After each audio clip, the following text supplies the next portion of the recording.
I think this is the best thing that's ever happened for artists, probably ever, because it's like direct crowdsourcing, like direct to your community, like cuts out it's basically like GoFundMe for your community, except you can actually make money doing it.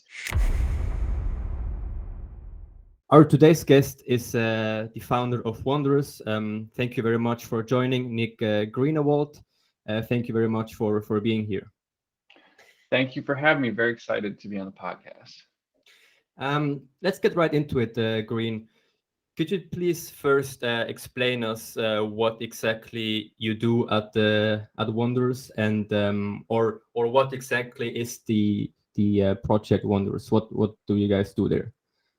Sure. So I founded this project with my partner Emerald, who is the lead developer on it, in mid-August of 2021. So I handle all of the artistic direction on everything, art, animation, overarching story of everything. We are a very animation and story-driven project. So the Wanderers is essentially the greatest story in the metaverse, and everyone who has an NFT in the project has a part to play in the story. So there are 8,888 Wanderers, and this is a galactic odyssey that is evolving over time. So our first drop, which was the Wanderers, is 8,000 pilots from first-person point of view who are essentially trying to figure out the mysterious origins, their backstory. And so when we dropped this first collection, I think the community went really crazy because we have, I think, like an kind of unparalleled amount of complexity and variety and traits in the collection. Something like we had around 3 to 4 quadrillion possible variations that could have happened. And so that kind of created a really rich community of like really tight knit community of people trying to snipe traits, and our whole rarity structure is really complex that I think people hadn't seen before. Like it's not so obvious, Right. and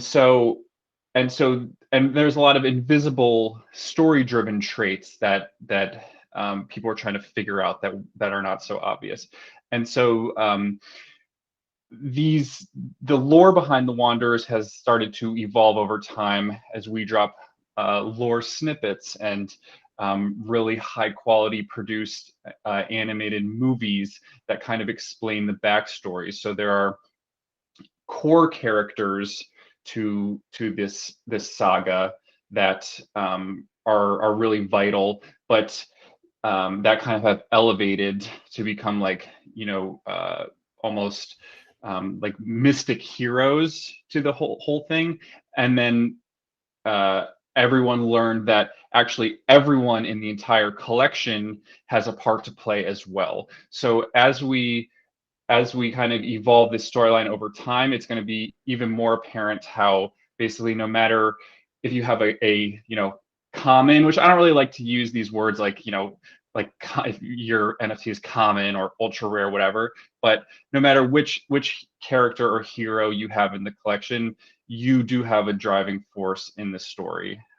So yeah, that is a quick overview of the Wanderers. All right, makes sense. My first question is what exactly is different, because you talked about the rarity, right? So what exactly is different in terms of the rarity if you compare it to a let's say a popular project like the Bored Apes or any other popular projects? Yeah, so I think like you look at like Bored Apes and you could tell a Bored Ape which one is the rare Bored Ape, right? It's the one that's gold and it's covered in gold and it's got a gold crown. That's the rare Bored Ape. With Wanderers, we have like a slogan that's "No Bad Wanderers," because the one that is really rare might not be, it's not necessarily obvious, or it might not be the one that you think. Like, for example, the one that shows up as really rare on Rarity tools, or in the bottom tier of Rarity tools, is actually one that might be trading at a much higher price. And you, if you jump in the Discord, you might have to be explained why. Like, if you're new to the project, hey, why is this one that is ranking really low on Rarity tools actually trading for a much higher at a much higher premium? And because the Rarity tools isn't actually accurate for why, and because the reason for this is because that people are actually trading these for visual reasons of what they like, because there are so many intricate complexities, because we have so many traits and so much variety. So for example, we have something called no panels, which is when there are no traits on any of the windows, and so you get a clear view of space. So technically, on a Rarity, like on a site like Rarity Tools, the Rarity Tools thinks that this is like a low value NFT, because it has less traits to rank. But actually, people really like this because you get a clear view of space and clear view of planets flying by, and it looks real sexy. So this has become more valued by the community. But if you're just looking at the Rarity ranking, it's really low rank. So we have a lot of like intricacies like that have become very like part of the mythology. But you also mentioned previously that they evolve. Could you tell us a little bit about this thing? Like, when do they evolve? How do they evolve? Like, how does it look like? Sure. So there are a series of invisible traits. And I'm going to get into some spoiler territory now here. So if you're listening and you don't want to be spoiled, I highly recommend that you go on our YouTube channel or our Vimeo and you watch our little animated movie that we put out. It's extremely good. And I'm not just saying that because we made it, but it's very good. But essentially, we put on invisible traits onto a bunch of the Wanderers, and we didn't tell people what they meant. And so there was a lot of speculation on what they meant. And the rarest one was Warp Squad 16, which was applied to 16 in the collection. And after like 2 months of the collection being out, we then dropped this animated short that explained the backstory, which was like an oh shit moment for everyone, which essentially, I'll sum it up really quick, which is not going to be as good as the movie. But so essentially what happens is that there was these 16 legendary pilots, the Warp Squad 16, who were called back to go face this like legendary, this monstrosity that was killing planets, coming back to their home world, and nobody knew what was killing these planets. And when they go out to see what it was, it's this like artificial wormhole. And once they are close enough to see it, they cannot escape the gravitational forces. And the only way to go now is just go through it. And as they go through it, they all get mashed up together like a blender into this wormhole. The 16 now get combined through this wormhole, shot out the other side. The 16 are now 8,888 combined with each other's traits, with each other's properties, out through the other side of this wormhole in this new solar system. And now this is the day that the Wanderers are born. So the 16 have become the 8,888 Wanderers. And this is the origin story. So everyone's like, oh shit, we're actually all the Warp Squad 16. And this explains where all of the traits have come from. It's actually this kind of blender that shot everyone through. And now we are in like stage 2 of the whole story, where everyone's Wanderers are in this new prison solar system fighting for survival, and in their old solar system, the 16 are missing. No one knows where they were because they're in this new like galaxy, fighting for survival, and factions are forming, and yeah. Well, that's really exciting, and it seems to be so thoughtful that like I'm really impressed. And I'm wondering, did it all begin? I mean, did you have maybe some background in sci-fi, or like what were your interests? Where did you work previously? And how did the initial idea come up to you? Yeah, so I have always had a huge interest in sci-fi, but I really like grounded sci. Like I get really upset when I watch movies and they're like not like sci-fi or fantasy movies, but they're like not realistic, you know? You get that feeling when it's like, even though you're watching like dragons or something fight, or like people in space, but then something stupid happens and it takes you out. Like I hate that. So we wanted to create a story that is still like with real weight to it, real characters, that you're invested in. And so leading up to this, I mean, we had all these like great investigative, tapes that dropped, and we hired amazing voice actors to do it. And so I knew I couldn't write this stuff. I mean, I've built out the basic plot points. This is what happens. Like this is how the Wanderers made. But we brought on. We have the best writer I could find. His name's Rupert Frogington. He's an incredible writer. Brought him onto the team to write the scripts for these movies, to make puzzles, and like anytime to basically manage all of these like lore threads that go everywhere. And I feel like in his house he's got like red strings that like match up, that are like following everything. But yeah, so basically like build out the overarching story, and then like bring on the right people to basically fill out spots where bring on professional people to handle what needs to be done. But so I have a background in animation and design. I have a YouTube channel. I've done animation courses, have been professionally animating for probably over a decade by now. Previously worked at animation and interactive agencies. So that part is like what I specialize in. And through all that have met tons and tons of people, like developers and sound designers, and figured out how to essentially build teams, if you will. So started prototyping the Wanderers, figuring out how to build like animation rigs to prototype like generative NFT stuff, because there's not like tutorials or like anything for how to make this stuff online. So really had to figure out how to prototype building this stuff, and then linked up with Emerald, who is the programmer, my programmer partner on all this.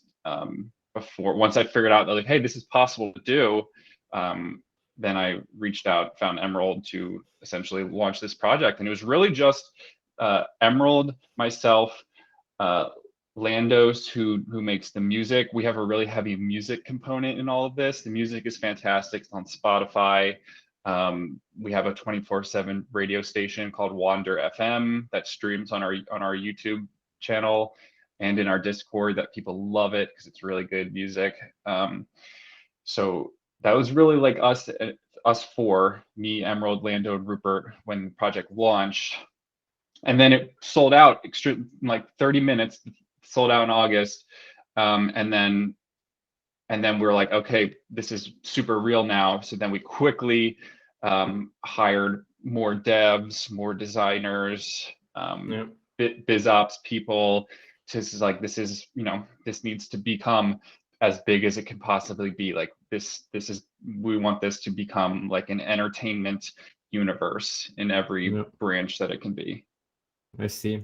Yeah, I mean, good choice, of course. But you talked about your background in animation and design, but I'm very curious. What about the crypto side, though? when did you first get into crypto and especially NFTs? Yeah, I've been in crypto for a long time. I don't know what long is for everybody else, but probably since like 2015, 2016. As just a holder, I probably bought Bitcoin at like I don't remember when I bought it, maybe $500-600. That was when I first like I was one of the people that like the first time someone told me about it, I was like, oh shit. Like I remember I would watch like all the Andres Antonopoulos videos and I was like, yes. And then yeah, and you didn't sell any until now, or no, I didn't. I held Bitcoin for yeah. I would just buy it. I had like I recently looked through my I had like a $20. I was in college when I first heard about it, so I didn't. I had like no money, but I set $20 buys on Coinbase for Bitcoin at that time, which are now worth like they were worth like a lot more now. But it was funny. Yeah, that's what I was just DCAing Bitcoin in college. Because I like, right? Yeah, I was never skeptical about it. Like someone told me in college, and I was like, "Holy shit, this is sick." And then I I heard about Ethereum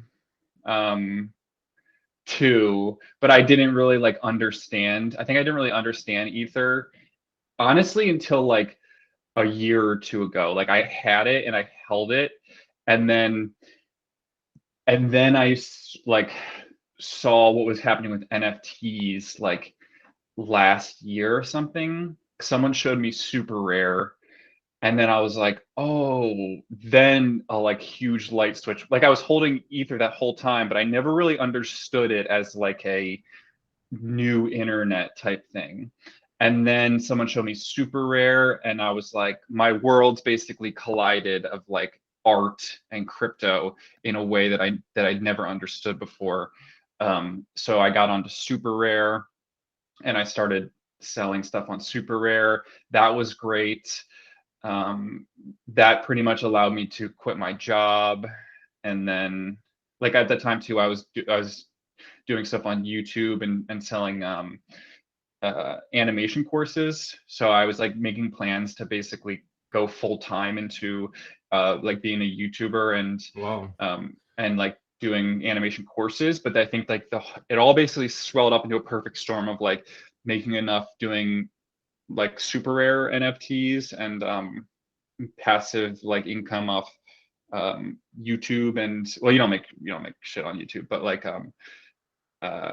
my own courses and stuff. So that was like perfect timing. Wait, so you quit your job 2 years ago then, right? Or a year ago? It was December of 2020. I'm like I've lost track of time completely at this point, but like December of 2020, I think 2020. Right. Yeah.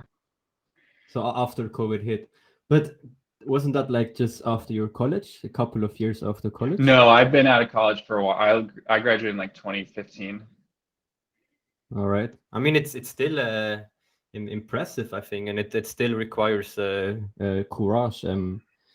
I think so. You quit your job because of your animation courses on YouTube, right? And you also you started I mean on Super Rare, right? And that alone made you realize, or what exactly made you so convinced about going full time in this space? Well, I mean, once we sold out the project, it was very obvious, like that how real it is. But I mean, prior to that, I mean, you quit your job already one year before starting the project, right? What told you there back at that time that, yeah, I mean, this is cool. I want to get more into it. What was it what was it the technology or the decentralization, or what exactly was it that really convinced you and fascinated you? Yeah, so like I'm just very like here's the thing. I don't really like cynicism of like, I think that there is like for there's so much cynicism around like NFTs and crypto that I just like I don't I think it's really good to be skeptical about stuff, right? Like you should be skeptical that everything's like a scam, right? You should be skeptical that people are trying to scam you. You should be skeptical that stuff's a Ponzi and stuff like that. But Yeah. I don't like there's a difference between being skeptical and there's a difference between being cynical, like being like mad and like not wanting to like and being like mad that people are doing it and being like mad like I'm never going to try this and like I'll never like I hate everyone that's doing it. So for me I'm just like yeah, I'm curious about it. Like this sounds pretty cool. Like I think this is I think this is the best thing that's ever happened for artists probably ever because it's like direct crowdsourcing, like direct to your community, like cuts out then it's basically like GoFundMe for your community, except you can actually make money doing it. It's like everyone you know, people who like hate it are like, why don't you like just do Patreon or like, and it's like, whoever made money doing Patreon? Like no one's ever like you make like $5 on Patreon. Yeah. I made more money on one NFT drop than I ever made on one I'm talking about one super rare drop than I ever made in 5 years of selling online courses. Like and that took years to do versus like it's you know it's people who say stuff like that I feel like they're you know I don't want to be rude but like they're kind of delusional about how big of a shift this is. And so like you know yes there's scams going on but like there's scams and stuff with everything, right? Like it doesn't make this inherently you know a bad thing. It's just, like that's just bad people doing bad stuff with what's going on. Which we have in every industry, basically. Exactly. So for me, I saw this and I was just like, you know, it just makes so much sense. We spend so much time online. We spend so much time doing digital stuff. Why shouldn't there be digital collectibles? Like it, just everything about it of course you would want to show off digital things. Of course I want to like it makes me excited to spend money buying digital art from digital people. And so for someone like me, I never made like illustrations and stuff to sell. I never made prints to sell to people. So now there's a way for me as an animator to sell and to trade and to make collectibles for people that people are excited about.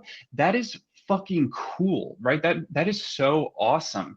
Like that's never been a possibility before to like have like trading cards and digital art for people to like put up if they want to in a digital frame that they're excited to pay for. Um, how does that not, as a digital artist, how does that not make you extremely excited? I don't know. Yeah, everything about it is just very, very cool to me. Yeah, I mean, for artists, it's very life-changing. Like it really turns your life 100% degrees, on like 180%, and like it's completely different. But I'm wondering, where do you see NFTs playing a huge role apart from digital art? Like, are there some specific industries that you feel will be changed hugely by the NFT? Yeah, I think the big thing we're still waiting for is like once you can get it digital frames that are as cheap as a regular frame. Like once you can go into Target and you can get a digital frame for $15 and put on your wall, I think that will be the huge shift for like everyone to be making NFT art. You know, like because right now it's so biased towards collections, you know, like collections rule the market right now. Yeah. And I think it's because there's not like everyone wants to be part of it, an identity. Everyone wants a profile pic.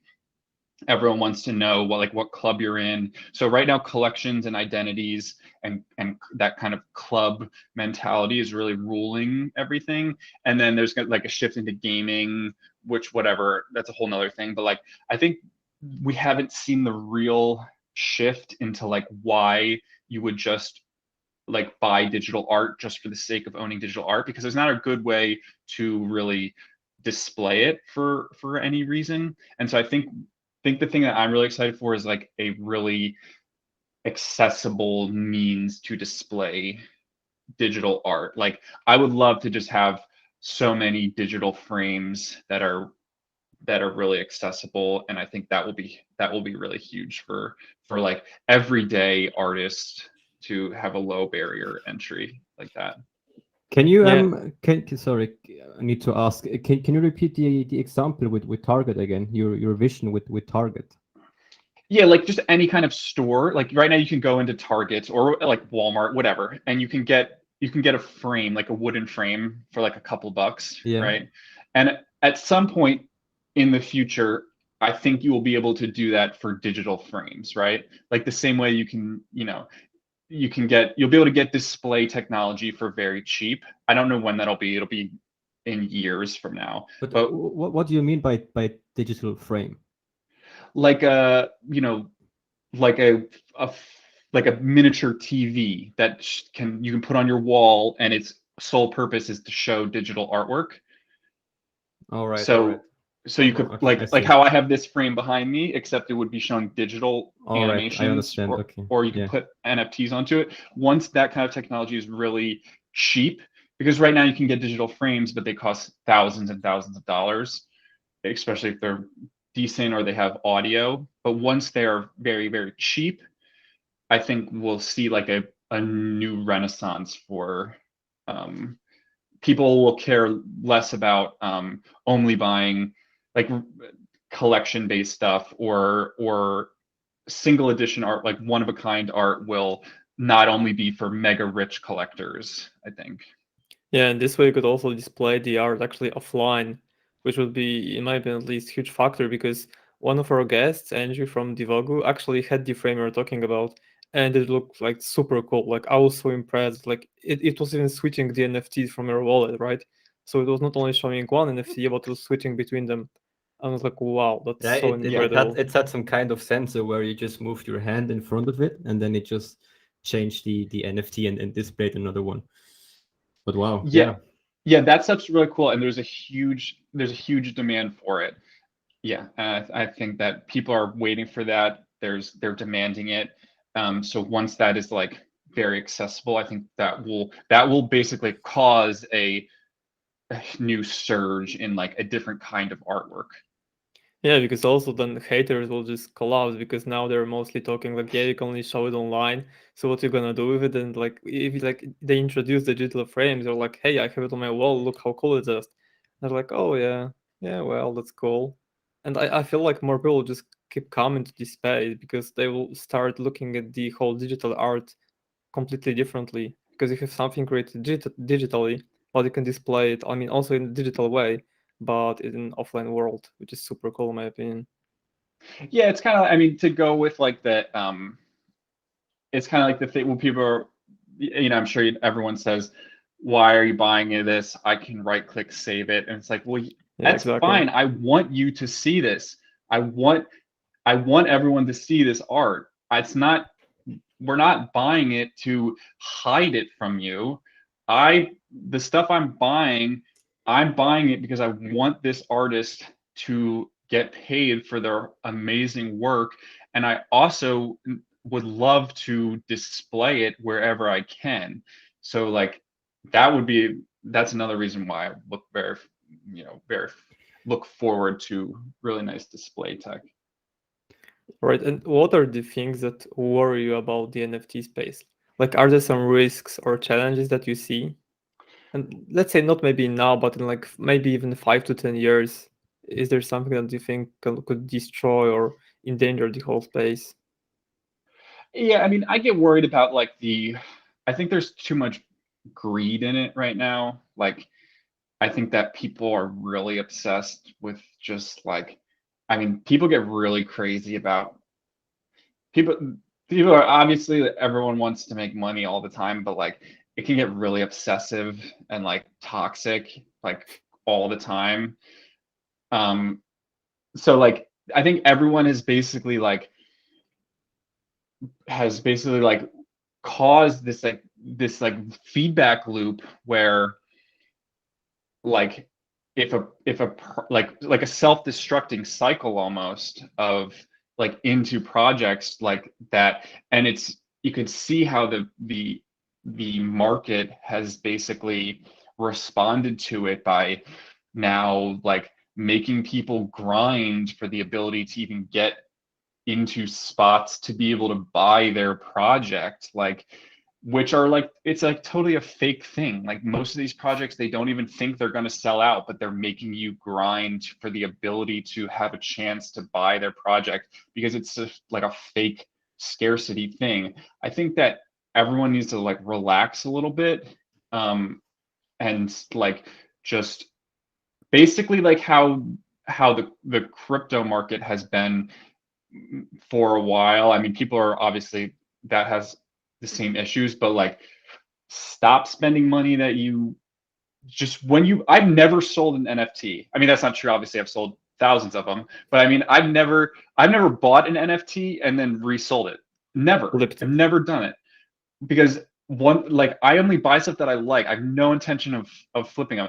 Obviously, I'm not saying that's what you like. People should have the freedom to do whatever they want. If you want to flip them, sure, whatever. But like, I think if you're only doing that all of the time, like I think you got to relax a little bit. It's just you could I think people they get crazy and then like they're expecting it to be like stop thinking that you're gonna buy one JPEG and you're gonna be a millionaire off of that. Like I'm pretty sure like the punks and apes thing is like that ship has sailed. Like I don't think we're gonna see another $1 million project again. Maybe we will, maybe there'll be another one. But like I don't think having one JPEG is gonna make you a millionaire again. I think everyone needs to like go back to having fun again. Just have more fun. Yeah, I see what you mean, because people now treat NFTs as possible way to make easy money quickly and online, which is the perfect way to make money, obviously. But like I think that what you mean is that people need to start looking at NFTs as the actual art. Like they buy something because they like whether that's visual or the community, rather than they see this potential to make quick flip and just like never go back to it. Yeah, and not to like I don't want to plug too hard. Actually, I do. It's my podcast Go right on. now. But like our community, the Wanderers, like it's very fun. Like rarely is it floor chat. I'm sure every community says the same thing, and everyone's different. But like very fun, very chill. Like it's very rarely anything focused about like where any way that the wind is swaying. It's just like a lot of friendships have been formed, like, Wow. and it's that's what I think that we have a really nice culture about that.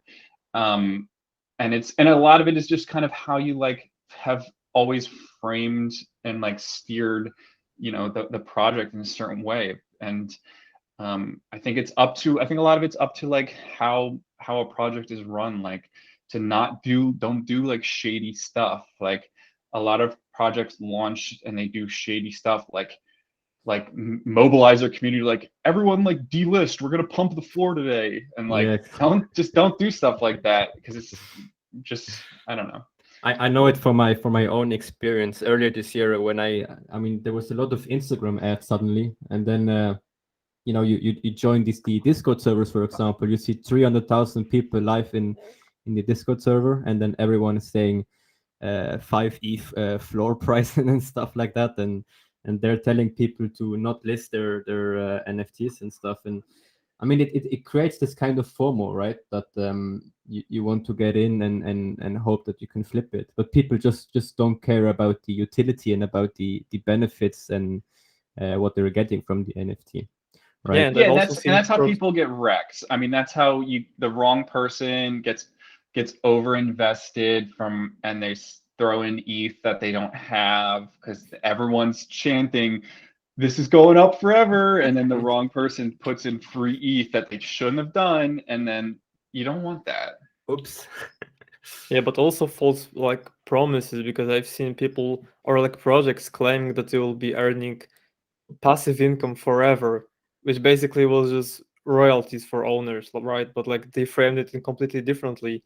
So like, how do you expect a project to survive long term if you like promise people to get money always, right? Like on a monthly basis forever. Like it's not sustainable.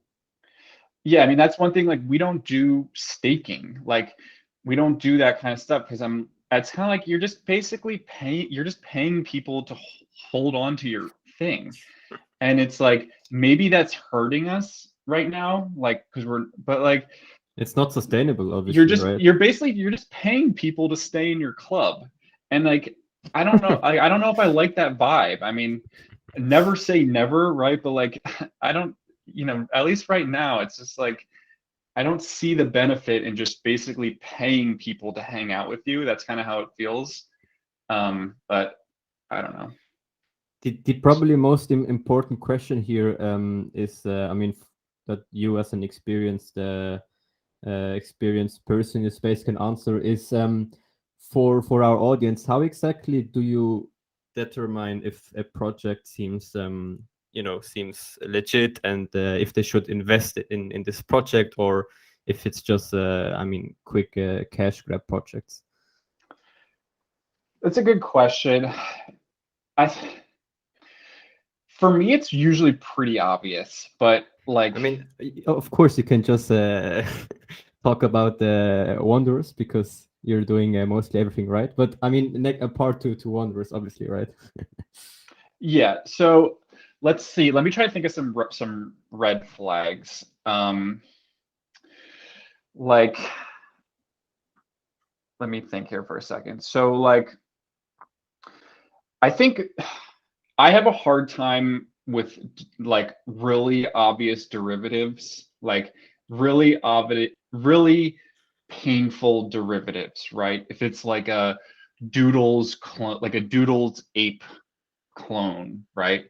Like if it's used anyone else's artwork and it's not like a collaboration with that project, I wouldn't touch it. If it's like a flipped thing, and like I wouldn't touch it, right? Like basically anything that's an ape, I'm not gonna like it's probably gonna pump because it's an ape, but like I don't know. I just like it's got to be creative. I've got to like it. I've got to like the art. I don't think that there's really a obviously a doxed team helps, but you can fake a doxed team. Like you can fake a LinkedIn profile, you can fake an image, you can fake some of my team isn't doxed, like even to me, and that's fine. So like that's okay. Really, doxed versus not doxed doesn't always matter. I don't think that's like a distinguishing thing. So I don't really like when there's like a doxing witch hunt. It's more about just the quality of the project. If they're promising crazy shit like stake this NFT and get 12,000% APY on their coin, and like that's all usually a red flag to me. I have no interest in doing that. Like really bizarre, like a crazy ambitious roadmap out the gate. I saw a project that was like they were gonna throw a music festival, and I'm like, there's not, you're not. There's not a chance you're gonna do that. So yeah, that's a couple red flags for me, I think. All right. If you see a percentage, like if they're promising you you're going to earn something, you are going to earn this per day for this, I would not touch it. But would you also validate the trustworthiness of a project by joining their Discord and looking at the community and how the team communicates? Yes, if the team is mean, if the team ever is disrespectful, I would probably not do it. because that's usually a sign of like that's is probably run by kids or they're immature. Like if they ever run an announcement and they're like cocky, or they're in the Discord and they say they like are rude to someone, that's probably not a good sign to me as well. Yeah. Yep. Yeah, right, makes sense. By the way, you mentioned earlier that some of your team are like even some of your team are non-docs to you, right? I'm curious, how do you build trust if someone is non-docs? Because obviously there has to be some kind of transparency in some ways, right? In order to build some kind of trust, right? Yes, trust is really something that happens over time. So you work with people for a while, and basically like it's like a, like a shitty example is like a Discord role. You get more roles. You act as a Collabland bot. You give them more roles over time or something like that. It's like trust is something that happens over months, over years, over with getting to know someone, working with someone. All right. So here's something that I learned a long time ago, from freelancing as a designer. Like when I freelance as a designer, and this isn't really what I do anymore because things have changed. But when I was a freelancer designer, I didn't use contracts, because contracts, they only matter if you're willing to enforce them, right? Like if you send someone a contract with a client, like they can break the contracts. Aren't like a cop that are going to like make them obey the contract. A contract only matters if they actually listen to the contract. If they break the contract, you got to take them to court. If they're in another country, you're going to take them to an international, you're going to make them come to your country and take them to court, right? So like you still need trust. Otherwise you have to like enforce that contract, right? So everything still is a matter of trust, regardless, right? So like you still need to like the people that you work with. You still need to be a good person above everything else. That's like that's the best thing that could happen for being on a team, is that everyone is good people. You're a good person, you treat people with respect. I think is probably the best thing that you can do, is that you just aren't shitty. Like if you're running a project, pay people well, treat people well, respect people's time. I think is just like how you'll have success. Yeah, that's great tip on building actual team and building the trust. And I'm wondering, how would you advise someone to start and navigate through the whole world of NFTs? Let's say that a complete newbie asks you, "Hey, hi, I've heard about NFTs. How do I get started? Like, what are the exact steps?" And let's say that someone really wants to work in the NFT space, but they don't know yet whether that's design, whether it's software engineering, or something else. The best thing you can do is find like a list of people to follow on Twitter. Like follow people that seem, this is going to be easier said than done, but like follow a bunch of people that seem reputable or that you like. Maybe you already have people that you like in the space, non-paid shills. Like you guys, see who you guys are following, see who other people that you like are following, follow them all, just absorb what you can. See who I'm following. That's a good one. Just absorb for like 2 months and just read, participate, comment, and just do that for like 2 months, and then participate. Because what I've seen happen before and what I don't recommend is just without having like knowledge of like culture, like memes, like inside, because the community is so small, it's so tight, it's so small, it's changes every hour. It's changing, it's moving at light speed, faster than you think crypto moves fast. NFTs is 10 times faster. It to the point where it's draining. It's I don't sleep anymore. So just absorb and then participate, because what I hate seeing is people they try to jump in, they make an NFT, they try to sell it, nobody sees it, no one interacts with it, they get really upset, they feel defeated, and then they leave, right? And that's probably what's going to happen on your first one, and that's okay. Like, is your first one, your first try probably is going to fail. Failure is a good thing. Failure is how you learn from failure, you learn what didn't work, and you keep trying. But like, you got to know, you got to recognize why it didn't work, how to get better. And you won't do that if you have no understanding of like the community that you're interacting with, and like how to integrate with it more. And it will help you so much more if you have people that you recognize, friends, and people to get advice from and stuff like that. So don't just come in and just shoot your shot into a void, into blank air, and then be surprised if nothing landed. All right, and maybe some tips for artists, because you're someone who obviously sold a lot of NFTs. So I think this was like a tip for people in general starting in NFT space. But how would you advise an artist trying to sell their own digital art? I would say do something low risk, like either mint, like a platform with lazy minting, like OpenSea, maybe Rarible, somewhere where you don't have to pay to mint. Like, you only pay once it gets sold. Try to get on something like Foundation, where you get invited onto the platform, and it's curated.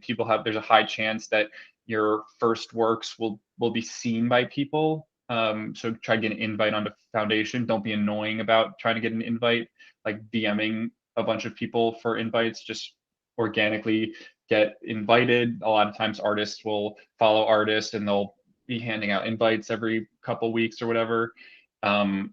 So yeah, do a low risk thing, try to get invited. If you have a big enough following, you will probably have like an easier time, like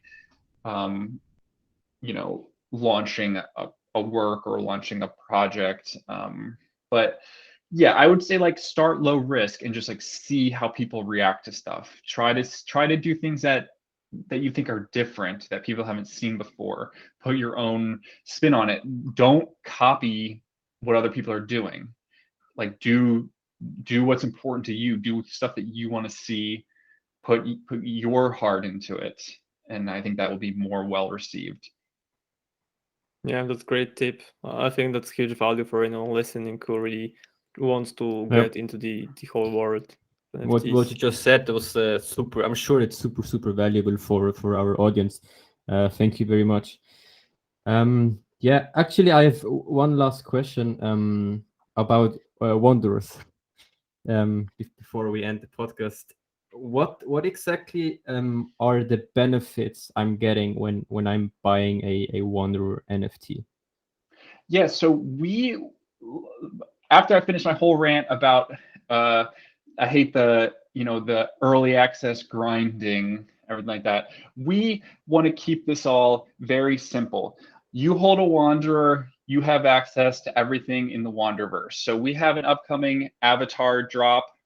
You hold a Wanderer, you're on the Wanderer list to get an avatar. They are awesome animated avatars. They all have music. They are, once again, we are upping the ante for variety. We have so Wanderers and our Planet Pass drop has had around like 200 to 300 traits for that collection, and like I said, that built a whole culture of trait hunting. These have already, we're not even finished yet, and they have around 700 traits. So these are going to, I think, explode people's brains with how complex they are. So yeah, so Wandernaut avatars are next. We are then after that, and so every Wanderer will be able to get, for every Wanderer you're holding, you can get one Wandernaut. If you have two, you can get two, etc. Then after that, we have 3D hubs coming out, Wander hubs, that are basically like the like the artifact on cyber hubs. You put up NFTs in them, 3D NFTs. 2D stuff on the walls, walk around in them, VR, whatever. They also have landing pads outside where you can dock your Wandercraft, our 3D ships that are coming out. After that, they were making 3D ships that have different scale sizes. So maybe you'll get a fighter that are certain size, or like a Imperial starship size that are going to be 100 times larger, that will be like much rarer. So we got Wandercrafts coming up down the line. We got another lore movie coming out even later than that. So we got all kinds of stuff in the roadmap. All you ever need is Wanderer to get access to any of this stuff. Wow. Yep. And then we also, meanwhile, we are still building out our Planet Pass game.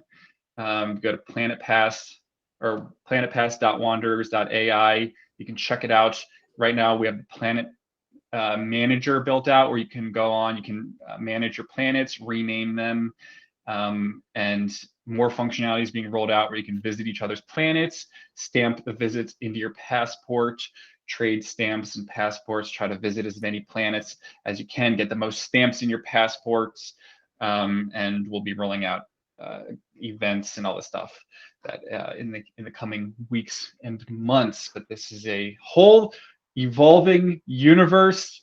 So if you got your Wanderer, you got your ticket into the Wanderverse, and you can be a part of the story. So come join us, come hang out, and be a part of it.